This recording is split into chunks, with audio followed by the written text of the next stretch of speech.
దేవా మా బాధ నీకేం తెలుసు అంటే, లేదురా నాకు తెలుసు అంటాడు. ఎట్లా తెలుసు? నేను అనుభవించాను నాన్న. అందుకే నేనే మిమ్మల్ని అర్థం చేసుకోగలను, ఇంకెవరు అర్థం చేసుకోలేరు. నువ్వు దేవుడివి కదా అంటే, మనుషుడిగా వచ్చాను కదా. మీరు ఎలాంటివి ఎదుర్కొంటారో నాకు తెలుసు, ఎలాంటి శోధనలు ఉంటాయో నాకు తెలుసు, వాటికి ఎంత ఆకర్షణ ఉంటుందో నాకు తెలుసు, అవి ఎంత బాధాకరంగా ఉంటాయో నాకు తెలుసు, ఎంత ఒత్తిడితో ఉంటాయో నాకు తెలుసు. నేను ప్రాక్టికల్గా అనుభవించాను, నేర్చుకున్నారా మీ అనుభవం. ఇప్పుడు మీరు మీరు ఏది ఫేస్ చేస్తున్నారో అదంతా నాకు తెలుసు.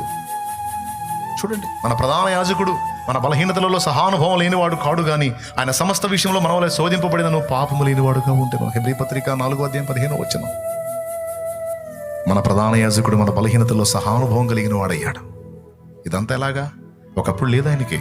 కెరూబులు, శరాపులు, దూతలు, మహాదూతలు అందరినీ కనుసైగుతో చేతి వేలుతో శాసించటమే తెలుసు, కానీ శాసనానికి లోపట్టం తెలియనివాడు ఏ నేరం లేకపోయినా మన నేరం తన మీద వేసుకుని పిలాతు సభలో దోషిగా నిలబడ్డాడు. మన పాపముల కోసం ప్రాణం పెట్టడానికి వచ్చి, మన పాపముల నిమిత్తం బలి కావటానికి వచ్చి, ఏ దోషము లేని పరిశుద్ధుడు మన దోషాల మీదేసుకొని, అవును నా పిల్లలు నిర్దోషులు, నేనే దోషిని, నన్నే శిక్షించండి అని మన పక్షమున తను తాను అప్పగించుకున్న నిజమైన దేవుడు, ఏకైక రక్షకుడు నజరేయుడగు యేసు